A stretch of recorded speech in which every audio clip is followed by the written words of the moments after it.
Jim Norton is not a doctor. He's not an expert. He's not even a good person.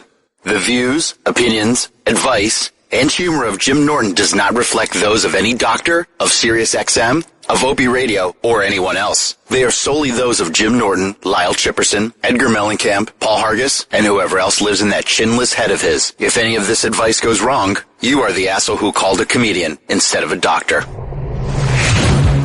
An icon in comedy, a fighter for freedoms, an accomplished entertainer, and a pervert. You've got problems, he's got problems. You've got questions, he's got answers, some of which are good. Call now, 866-WOW-1-WOW. That's 866-969-1969. This is the Jim Norton Show.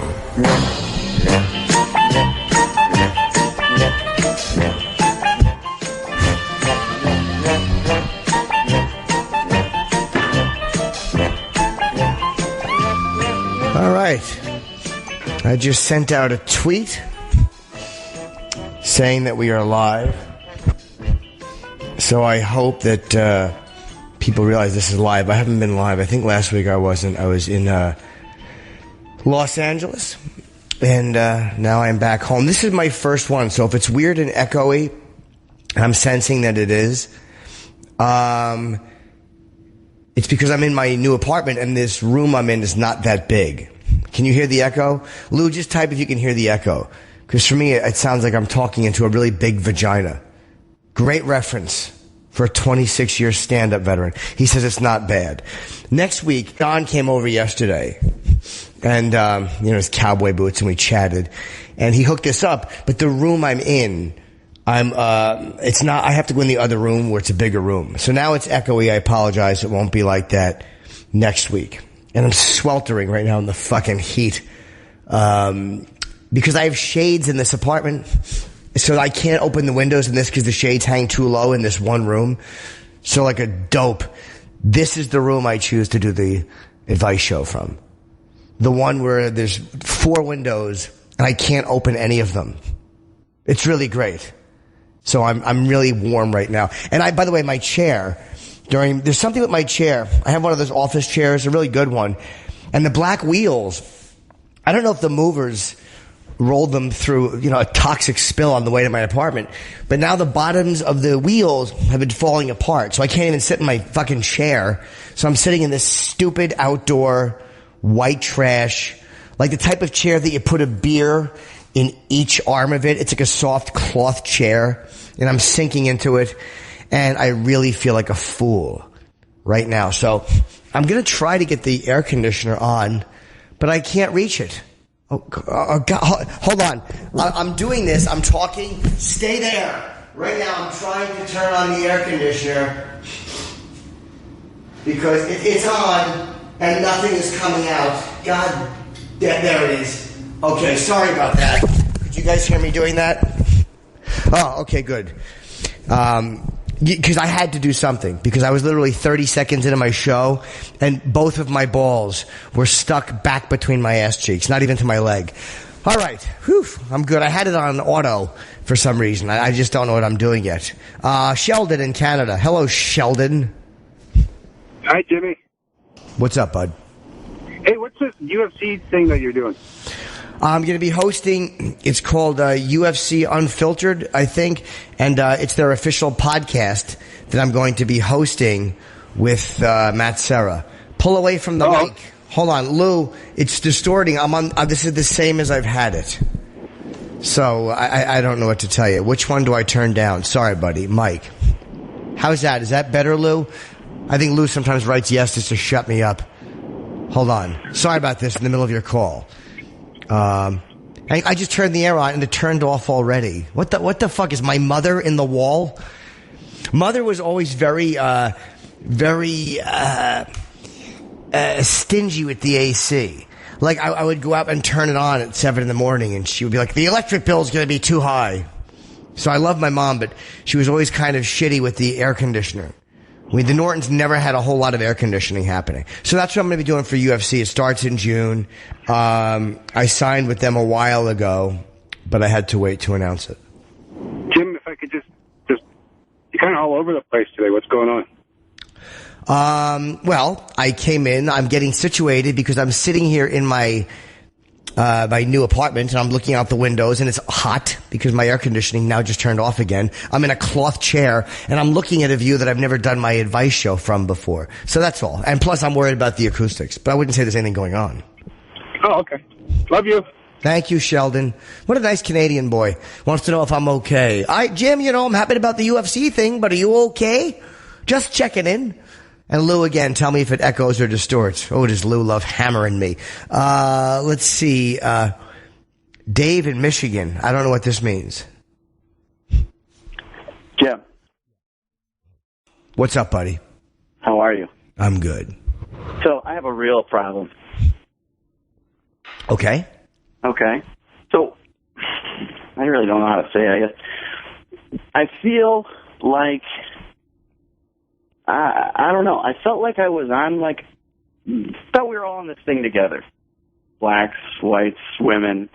I just don't feel like I'm on the same side as the blacks anymore. I feel like instead of an ally, I feel like an enemy now. So I just to black people? I know there are no absolutes, and I just don't.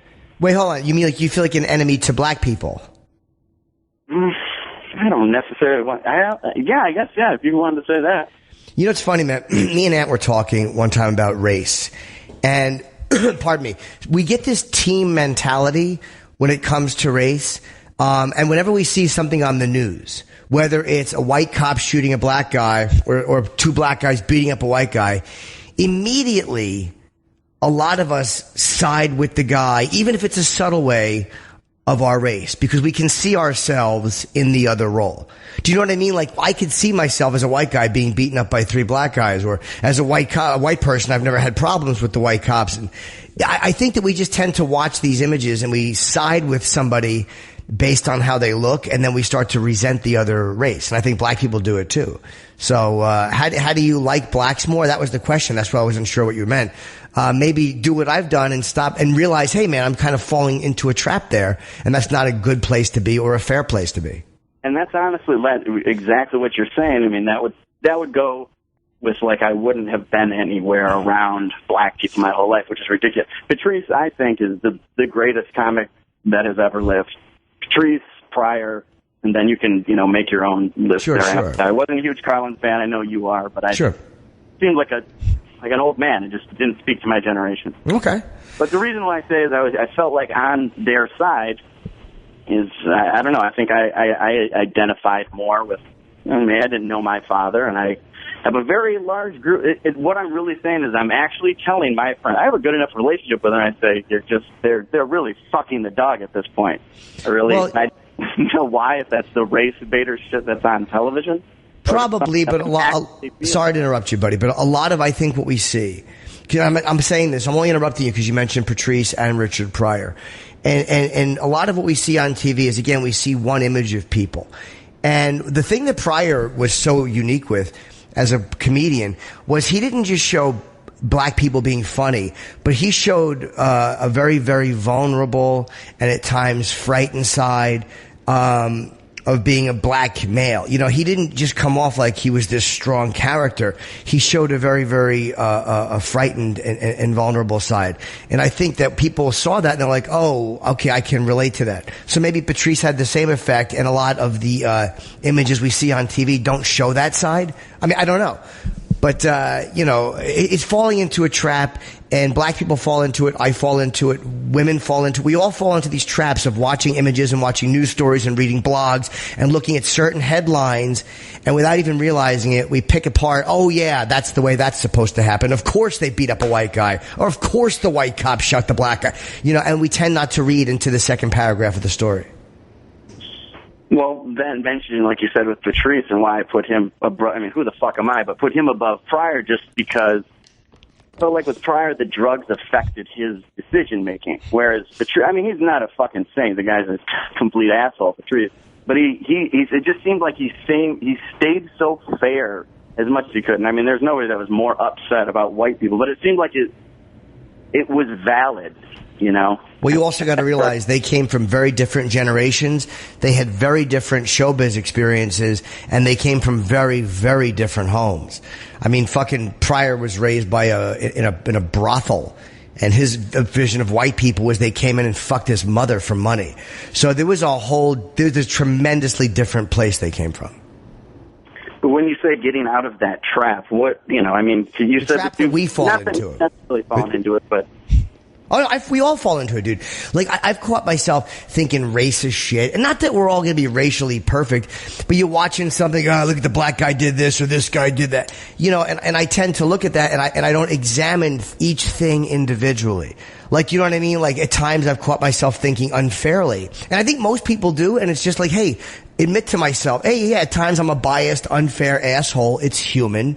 It's okay. Just catch myself in it and try to adjust and then try to be fairer when I watch stuff. Does that make any sense? Instead of going, I am this or I am that, just watch each story for what it is and not thinking that each story somehow completes a bigger puzzle that I already expected or suspected. And I got to run, buddy. I don't want to just talk about race, but I appreciate your call, and that's my suggestion. You know, all people get caught up in this shit, dude. There's a million images coming in. And you know what it is? A lot of times as white people, we see the things white people do wrong, and yet we hear white people being shamed in the media, and so we can't be mad at black people for that, so we're just like, well, what the fuck? We're not that bad as white people. You know, we get defensive. So if we're not feeling a team mentality because we're being victimized, we're feeling a team mentality because we feel like people are saying that we're the victimizer. You know, it's like, just don't feed into all the shit that you see, and I try to do the same. Good enough. All right, big kiss, sir. Big kiss. Let's see here. Jason in Detroit. Hi, Jason. Hello. Hello, sir. Oh, okay. Did you have I thought another question while I was on hold there, but I'll get to the one I called in about. While you're out in Los Angeles, did you do any podcasts? Because I love to listen to Jimmy on podcasts. No, I tried. Corolla was booked. Rogan was hunting. He was away in hunting, and Jay Moore and I texted, and I said, are you available Tuesday? And he goes, yeah, hold tight, I'll let you know, and he never got back to me. So I did not do any podcasts, but I did a lot of terrestrial radio. Wait, did I do any podcasts? Let me think, man. I might have done one when I was there. If I'm forgetting one, I apologize to whoever I did. I knew you did a call into Marin, and I heard that one. Oh, yeah, I did that from New York, though. And I did a bunch. I did Woody when I was out there. I did Kevin and Bean, Heidi, and Frank. I did really a bunch of nice shows, man. I had a good time with Woody. I was on for like 90 minutes with him, so it was really a good time. Okay, the other question I thought of is a guy about Petraeus O'Neal, and I just found out recently, he used to work for the WWF as a creative. Yeah, he was writing, yes. Did he ever talk about that, how he liked it, and anything like that? Do you know of anything like that? He did. I don't remember what he said, but Petraeus loved wrestling, and I remember how excited he was, and he talked, I think he gets to ride on Vince's plane. I don't remember what he said about it, but I don't give a shit about wrestling, but I do remember him talking about it and being very, very psyched. Okay, thank you. Sorry, Jimmy, thank you for your time. Okay, buddy. Guy on Twitter, my filter in my fish tank broke. Help. I think the only answer, sir, is to throw them out on the sidewalk and then go buy a new filter and then scoop them up when you come back. That's my suggestion. Let's see here. Michael in California. Hello. Jim, how you doing, buddy? Good. How are you? I'm doing real good.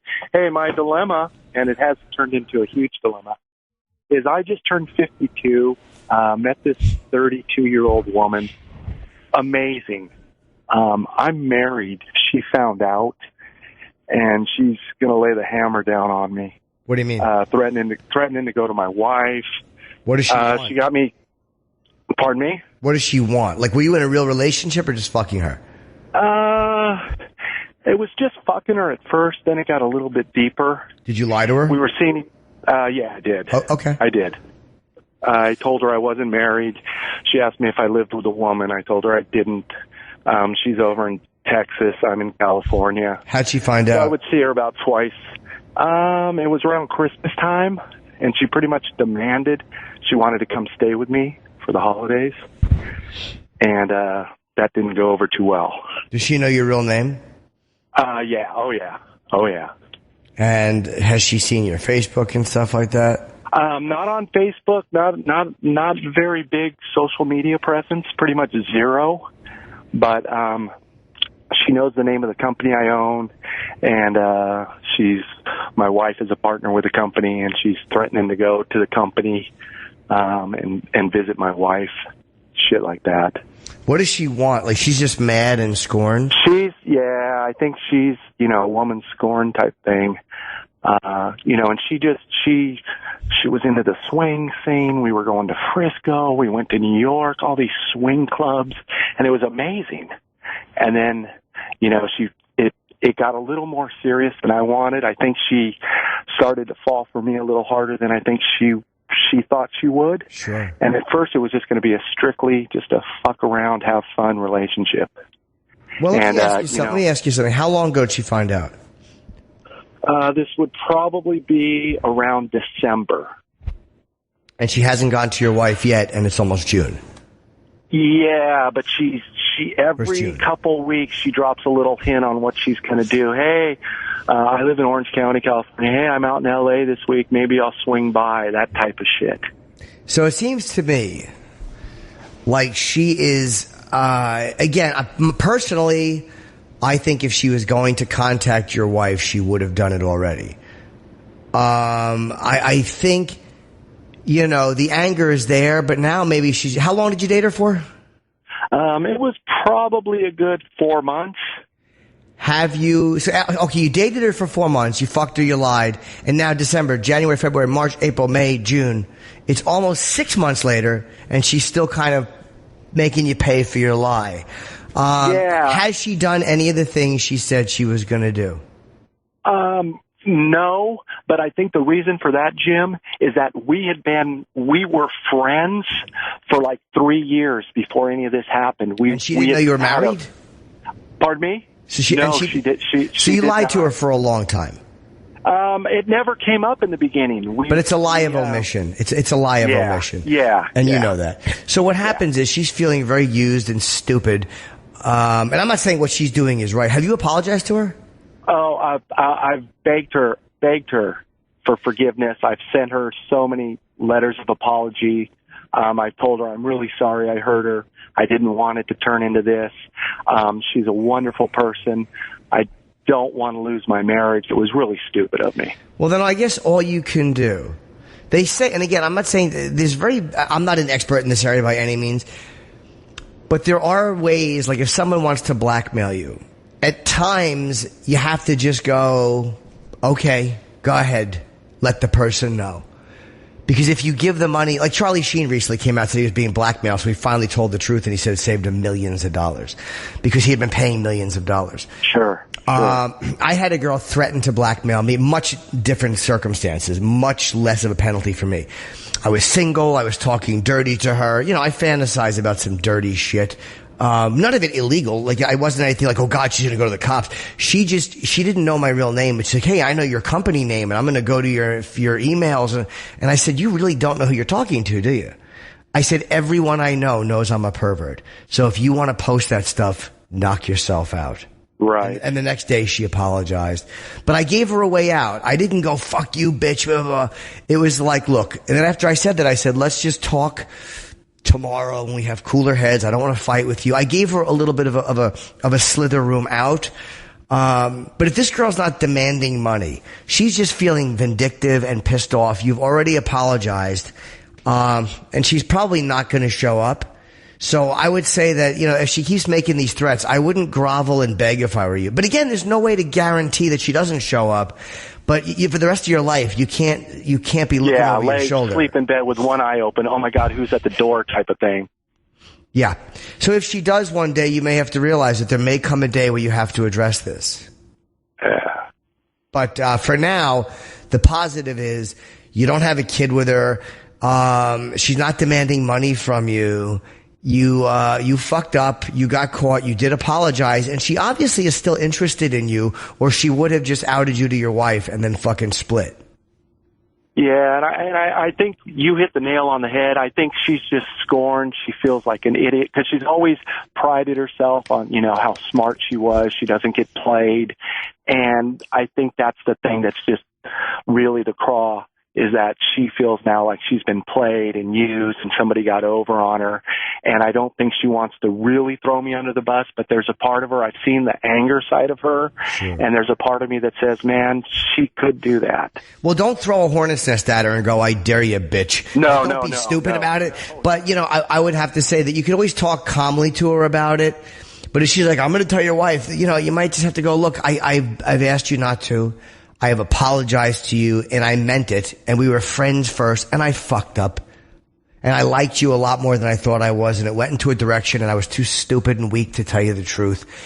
And if she wants to wreck your marriage over that, or attempt to wreck your marriage, then you may just have to, you know what I mean? Like, what are you going to do? You can't kill her. You can't fucking move your wife into a secret location. What are you going to do? You might just have to address it. So the worst, how long have you been married? 18 years. Okay. Would your wife leave you for this, or would it just be a whole lot of shit to pay? She'd leave me. Okay. Yeah, she'd take half of everything, half the business, and she'd be on her merry way. Okay. Well, then again, I'm not saying that. She is. I'm not saying this casually, but it's out of your hands what this other girl does. Yeah. You know what I mean? Thanks, Jim. All right, buddy. Good luck. I hope she doesn't fuck you. All right, brother. Take it easy, man. Take care, man.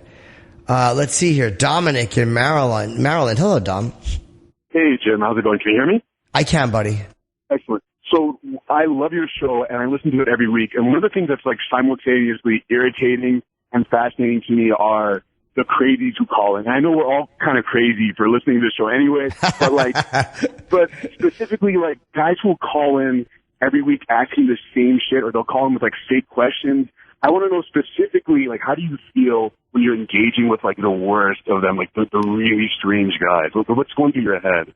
Honestly, it really, there's not one pattern way I feel. Like, there's not one. Sometimes it's irritation, but in all honesty, it's not that big. Crazy people don't shock me. Like, I'm not like, oh, God, this guy's a nut. Right. You know what I mean? Like, I know guys that have committed suicide, guys that are fucking genuinely insane. So callers being weird, it's like, all right, they're being weird. I can just hang up on them. Sometimes I like to engage them just to see what it is they want. Like one guy would call in, he'd be friendly one week, he'd be not friendly the next week. I'm like, all right, maybe he's mentally ill. Like maybe he doesn't even know how he feels. It's sometimes interesting to me why they're doing it. It's like if they're calling in under a fake name, I'm always like, what are you doing? Like, what kind of a man or an adult does that? Like, why? Just call me as you. I'm not afraid to talk to you. That's what makes me a little crazy sometimes when they think they have to be slick. But if they're genuinely crazy, it's like, I don't get too many of them, and I don't give a fuck, dude. In all honesty, it doesn't drive me crazy. That's awesome. All right. Thank you so much. All right, Dominic. Thank you. Let's see here. Ooh, Eric in Colorado. Hello, Jimmy. Hi, buddy. Hey, I got a question for you. About 3 or 4 weeks ago, you and Hope, and I forget who the other guests were, they were somehow got on the topic of dead pets. Yeah. I don't remember, but yeah, there was and it was brought up about finding, you wake up in the morning and find your dead pet cold, stiff body, and it becomes, and Dad has to take it out and bury it in the woods. And that prompted this question. The morning that Bonnie wakes up and finds Rich's cold, stiff body, which comic will take it out and bury it in the woods? To be honest with you, I don't think any comic would. I think Bonnie will just flush him down the toilet. That's the response I was hoping for. and the morning that this conversation came up, I called, and Travis was in hysterics when he screamed the call because the way I phrased it. None of us took the call? I didn't see. Opie sees the I can't see who's calling in.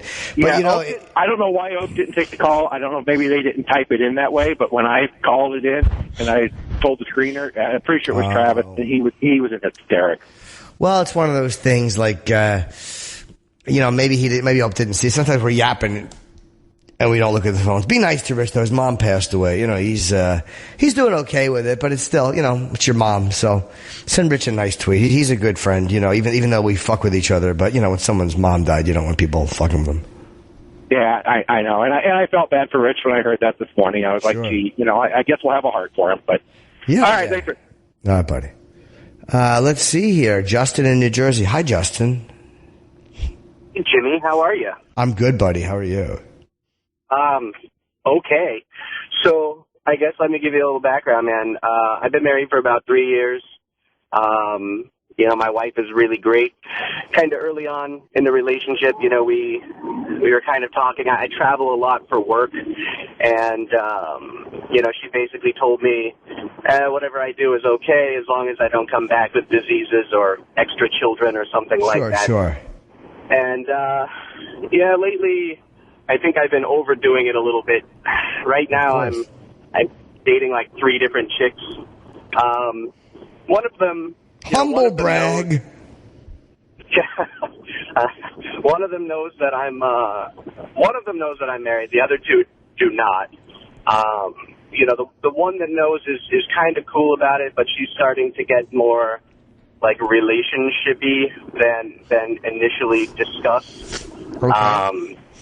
And I don't know. I'm kind of at a point where I feel like I should really feel guilty or bad about, stringing all these girls along or whatever. And I just really don't. And so I guess maybe, I kind of feel bad about not feeling bad about it, if that makes any sense. Yeah, you're wondering why you don't feel bad about it. Look, you are probably deceiving your wife just a little bit by overdoing it, and you're deceiving 2 of the 3 girls. So maybe you don't feel bad about it because you know that the person you care about the most is aware and gave you permission. But you are lying to 2 of the girls, and that could come back to really fucking haunt you. Yeah, and I mean, there was one girl that, kind of ended up breaking it off because she kept getting this, when am I going to come to your house? When am I going to come and, visit you? And, I want to come stay the weekend at your place this weekend or whatever. And I just kept making up excuses like, I'm going to be in India that week, or, I'm doing this or that and I can't do it or whatever. And finally I just had to break it off because I got so worried, like, what if some, random chick just shows up at my house and starts bothering my family or whatever. But yeah, that's a smart move, man. The way to do it is if a girl starts bugging you to come over, what I'll always say is if they want to come stay and I don't want them to, I'll be like, look, my toilet broke last year and I've been shitting on the rug. And I can't have you here until I clean the rug. That's the best answer. And they'll be like, you're shitting on the rug? And go, yeah, I've just been really busy and I haven't had time to fix my toilet. So I tend to shit on the rug. Jimmy, I would get the girl that's into that. So, that might not be too much of a deterrent. All right. Well, just be careful, man. You know what? Just dump the one. Just tell them you're married. If your wife gave you permission on the road, that's kind of cool. Don't be greedy. I get it. I'm a greedy fuck too, but don't fuck it up, dude. Don't lie to these women and cause a whole headache. You got it made. It's like OJ. Hey, dummy, you got away with it. Don't fuck around with memorabilia. Dude, your wife said you can fuck around. Don't get greedy. Don't lie. Because the first one that comes and hassles your wife's going to go, fuck this, no more. Yeah. So don't be greedy. All right. Well, thanks, Jimmy. I appreciate it. All right, you big kissable goose. Thanks for calling. God bless Justin. Let's see here. Where is this one I was going to take? Robert in West Palm Beach. Jimmy. Hey, buddy. Quick background. 38 years old. Married. I have 1 kid. I've had, I guess, the compulsions to be with men the past several years. And how do I get it to stop? I've been fucking guys safely, but how do I get it to stop? Well, it's a weird thing with sexuality and shame and all that stuff. When you were younger and you were growing up, and you got to be honest with yourself, did you ever jerk off thinking about boys as well as girls? Or, would you catch yourself thinking about boys and then put it back on girls immediately because you felt ashamed or embarrassed? I've known I've had these feelings for a long time. All right, so you're either bisexual or a sex addict, and you're just, taking it one step further because you know what I mean. It's like, this isn't working anymore, so maybe that will work. But whatever it is, it is. The problem is you're married and you're out doing something that could ruin your marriage. So maybe you don't look at it from a point of view like, I shouldn't be fucking guys. Maybe you look at it from a point of view like, all right, this is a fantasy, this turns me on, but I'm married and I have a kid and I can't be out cheating on my wife because it probably will come back to haunt me. I've been getting away with it for a long time. Everyone gets away with it. We all get away with everything until we don't. There's a show called Scared Straight. On HBO, I'm sorry, on CBS or whatever it was when we were kids. Remember that where I'm 47, where they would curse and you couldn't believe you heard that language.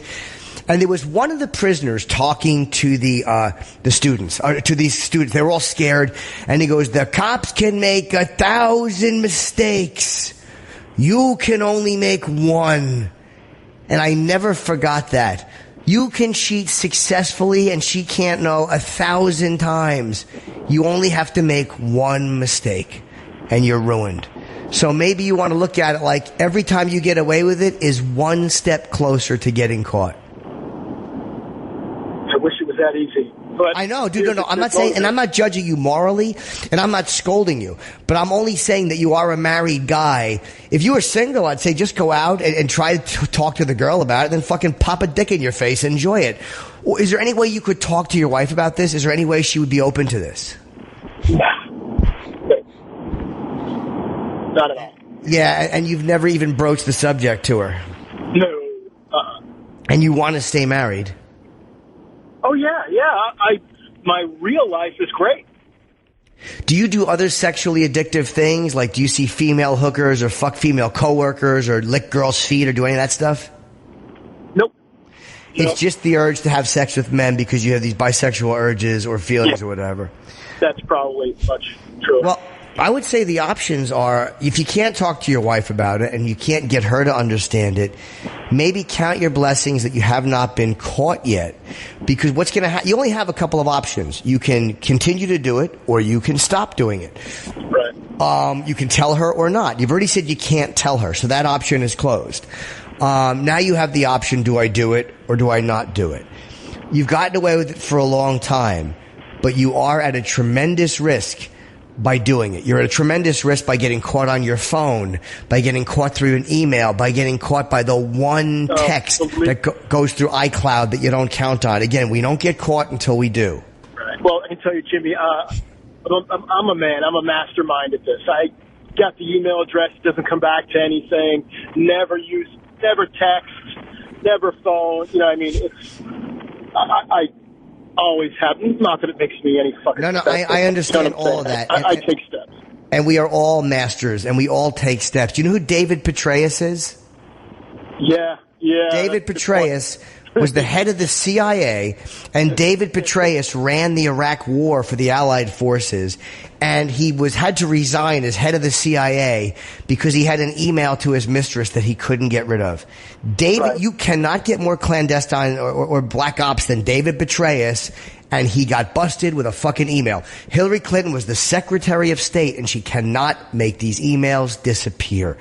You are a guy trying to suck some dick on the side. If these people can't get away with it, you can't get away with it. Dude, I know how confident you are. I'm good with the computer too, but I am never overconfident. I got busted one time printing out a dirty text. Thank God it was with a girl I'd never hooked up with.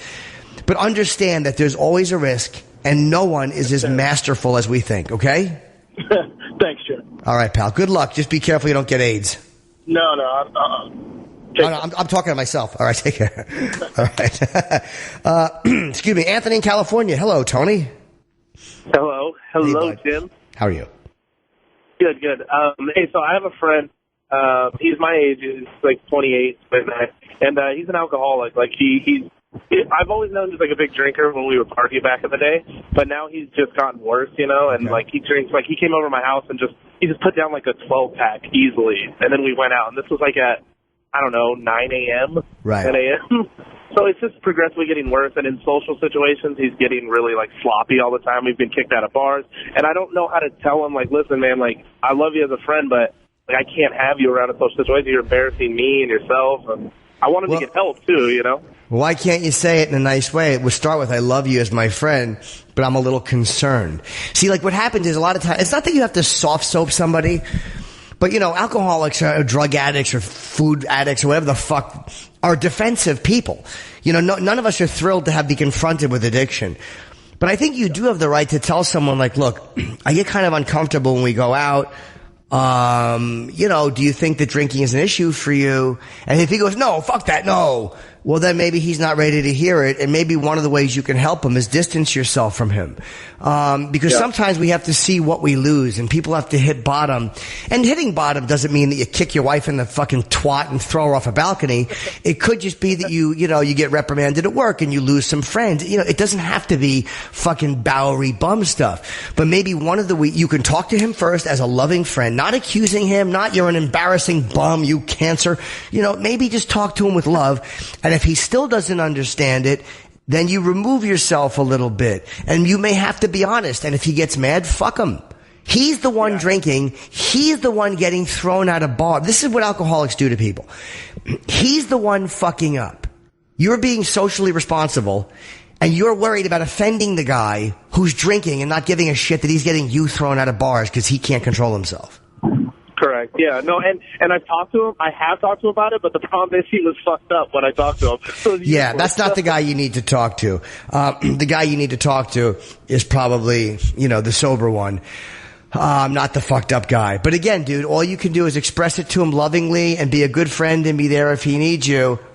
But I don't think you should put yourself in a position where you're being thrown out of bars either. I've done it with girls I've dated. I broke up with an extremely hot girl I dated once after a couple of months because her drinking was a little more than I wanted. And I said it to her nicely, and she wasn't ready to hear it. And I was like, okay, cool. And I just kind of ended things a little while later. No big deal. It didn't change. She wasn't ready to hear it. That's okay. Oh, yeah, that's right. I'll sit him down and try to catch a time where he's not drunk. That's another problem. Our schedules don't really meet up because I'm a human being and he's fucked. Yeah, I know what you're saying. I definitely but I'll have to talk to him. But all right. All right, well, thank you, Tim. I appreciate it. No problem. Let's see here. Sean in Long Island. By the way, 866-969. Excuse me, guys. 1969. Someone said my apartment sounds really big. I'm in a fairly small room right now. It's just that there's not a lot of furniture, and the floors are wood, and it's bouncing. If I had a carpet in here, Echo City would be knocked down. But Echo City. I was just being cute. Hi, Sean. Jimmy, what's going on, buddy? Hey, buddy. How are you? Not bad. A little background. I'm married 4 years. I got a 18-month-old and a 2.5-year-old. So my wife wants out of the marriage. And why? I'm looking. Well, she says that the first couple of years of marriage, I wasn't emotionally there for her, which is true. Like I'm a real quiet person, so I guess emotionally I wasn't where I needed to be in the marriage. So about a year ago, she let me know that she was thinking divorce. After she told me that, I changed it up. I did everything I could possibly do for the past year. And for a couple of months, it was better, but the past 6 months have basically been like hell. Why? So, maybe she just wants out, dude. Maybe, sometimes we always think that it's what we do, and sometimes we're just not a right match for somebody. Like sometimes people just aren't great matches, and she might have thought, hey, it's almost like if say she put weight on, and you're like, hey, if she lost some weight, I'd love her, and then she lost weight, and you're like, no, it's just not the right person. Maybe that's what's happening. And the fact that you're trying is like, that's all you can do. And if you're being honest and like, that's all you can do. I mean, it sucks. And if she's not willing to try counseling, there's not, I don't know. I don't know what to tell you. Yeah, What's the reason she's giving you? She's really checked out. Like I wanted to go to counseling. I'm going to counseling by myself, a marriage counselor. Okay. That's how bad it is. She won't go. Has she met someone else? It's, I definitely have my suspicions. I don't think anything physical, but I think there's something there emotionally with somebody else. Maybe, yeah. Sometimes people get married, dude, and it happens to women and men. Sometimes you get married, and all of a sudden we feel trapped. She has said that. Yeah. She's mentioned that she feels trapped. Yeah, a lot of times people, and this is, dude, I'm 47, and I look at myself in long-term relationships, and one of the reasons I've been scared of them is like that I feel like that's the ceiling. That's the end. Okay, now I know where this is headed. I feel like things are almost over. But if I'm still looking, which is a stupid way to be, but I mean, that's how I've been kind of afraid of that. Maybe a lot of people get married have the same thing. They get married and they resent the other person because instead of a lovely life together, the other person represents the end or the ceiling or the end of exploration or whatever. Yeah, that's true. What about separation? You think that's an option or no? Again, well, of course it is. I've never done it. I've never been there, so I can't speak from experience. But, a lot of people get separated. To me, that's usually the first step out the door. But I'm sure it works out sometimes too. Maybe sometimes you separate and the other person is like, fuck, I miss that person. I don't know what your sex life is like, but maybe she's like, I miss that guy. He ate my ass. He's a good guy, or whatever it is. Maybe maybe she'll miss certain things about you. Yeah. No doubt. But if it wasn't for the kids, I would get the divorce. But I'm with my kids all the time, Yeah, that's a motherfucker, man, when there's kids. People see themselves married with kids and it feels like, wow, man, I'm my parents now. So maybe they want to know they're not trapped. So maybe a separation is helpful to help someone feel like they're not trapped, if that's what the problem is. Yeah. All right. Thanks, brother. All right, buddy. Be good. Steve in Montana. Hi, Steve. How are you doing, Jim? Good. How are you? Good. So, about a month ago, my wife decided that she thought I was drinking too much. I have a few drinks every evening, and she thought it was interfering with our relationship. So I just dropped drinking altogether. Haven't had a drink in over a month. Even went through a family wedding with all my siblings who are big drinkers and didn't have a drop to drink, and I haven't really missed it. I don't crave it. I'm just wondering, do you think there's a possibility of just enjoying a drink without the addiction if you do it every night, if you just drop it and don't miss it? It's funny. There are something called periodic drinkers, people who would drink like every 2 weeks and then not drink for a while, but when they do drink, they get fucked up. I don't know what you feel when you drink or what it does for you. I will say this. I've heard this definition. Somebody said the definition of an alcoholic is anyone whose life is made better when they stop drinking. And it's a very simple explanation, maybe over so. But if you're a social drinker and there's no effect on you whatsoever, most social drinkers have never had somebody say to them, and I'm not saying none of them, but most, hey, your drinking is affecting our relationship. You know what I mean? Most people who are just social casual drinkers don't drink every night. And stopping drinking affects different people different ways. Some people can go a year without drinking. How about smokers? You ever look at a smoker who they stop for 4 years and then they have one cigarette and they're like, oh, okay. And then 2 months later, they're back to 3 packs a day? Yeah, I've seen that. I've seen people who've gone without drinking for 20 plus years and go back to it and they're dead inside of a year. Yeah, so it works differently for different people. And the fact that you haven't had tremendous urges or miss it, maybe just feel lucky about that. Maybe just go, hey, and she's not nagging you for it anymore. And if you don't miss it, and if you were drinking every night, even if you weren't an alcoholic, drinking every night is very, very rarely looked at as healthy by a physician. True. So I have been working out. Even prior to quitting drinking, I was starting to work out, trying to get back to healthy. I'm about the same age as you, and I was probably 30 pounds overweight, and I've dropped quite a bit of weight, and that stopping the alcohol has helped a lot in the weight loss department. Yeah, absolutely, dude. When's the last time you had a Diet Coke? Oh, 2 days ago. Right. When's the last time someone criticized you for how much Diet Coke you drank? Never. Well, so why do you think that the alcohol was being criticized? Do you know what I'm saying? Like, it's one of those things where maybe it affects us differently than we think. Maybe we do it more than we think. We don't always realize it because to us, we're not out fucking, you're not driving a car doing 90 and, throwing shit out the window at the cops.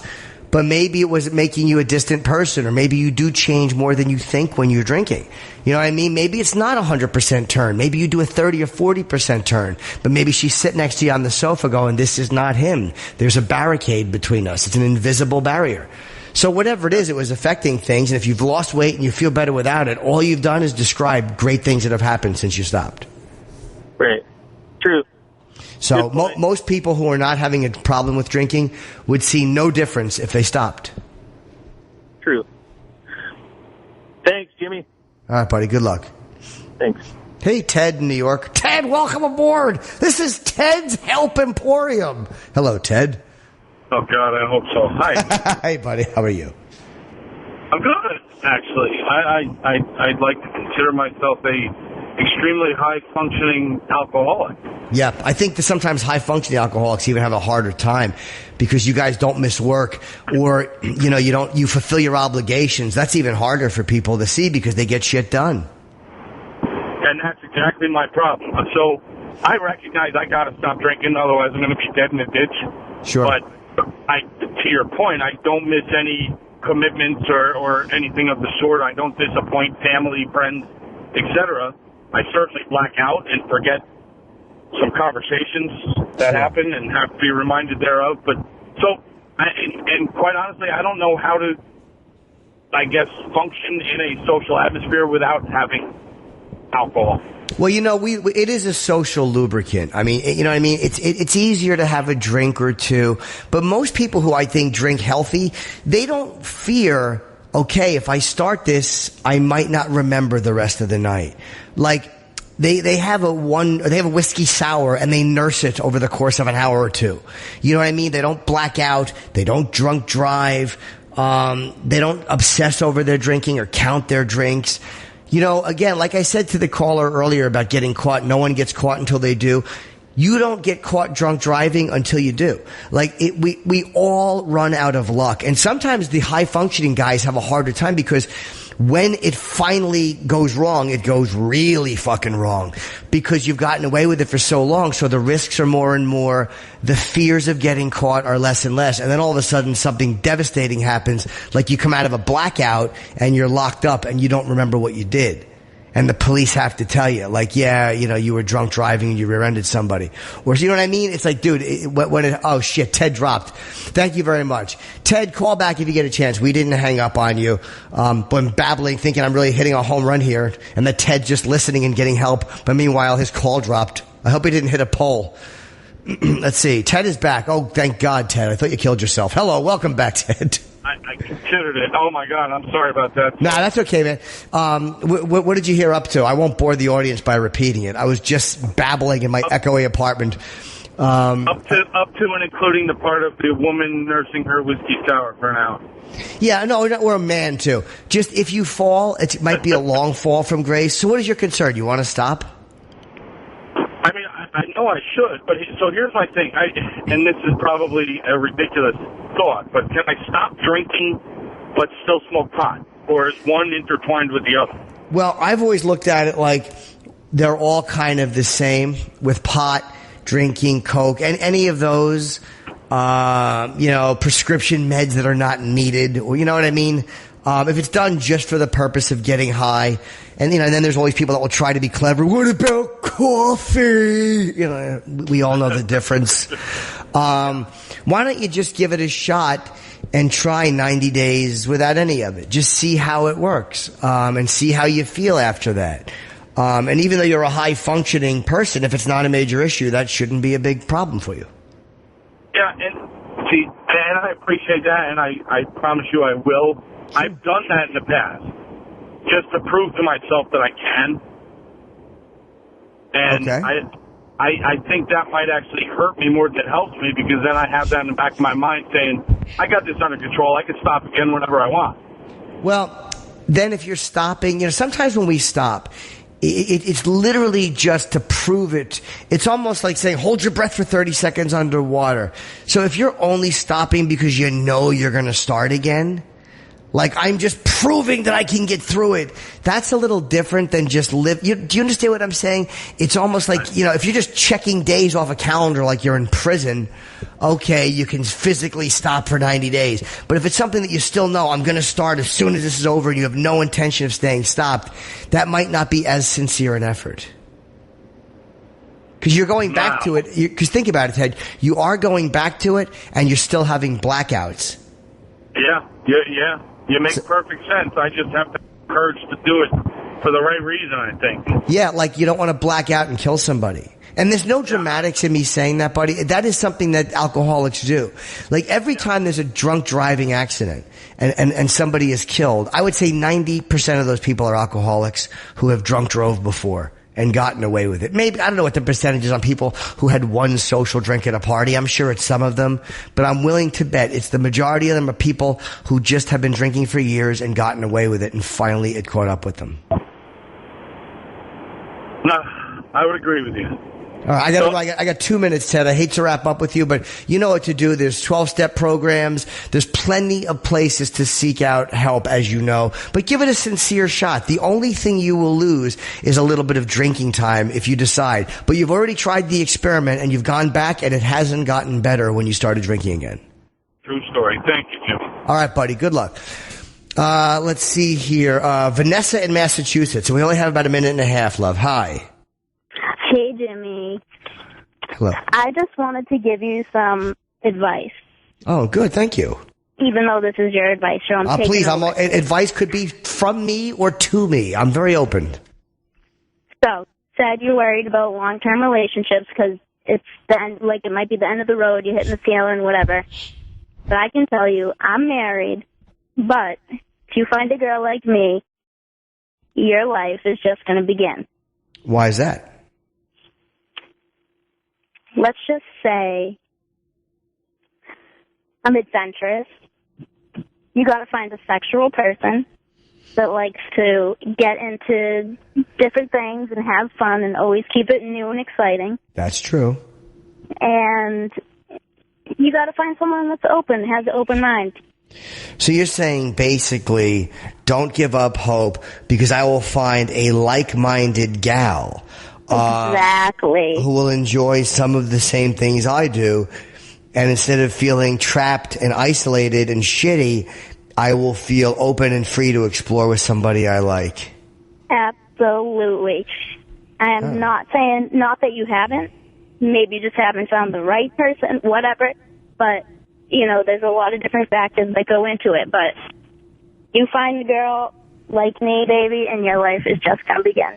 All right, Vanessa. Well, thank you. That's very helpful. I appreciate it. And you sound like a very good egg. I apologize to all the people on hold. Call back next week. The guy from premature ejaculation.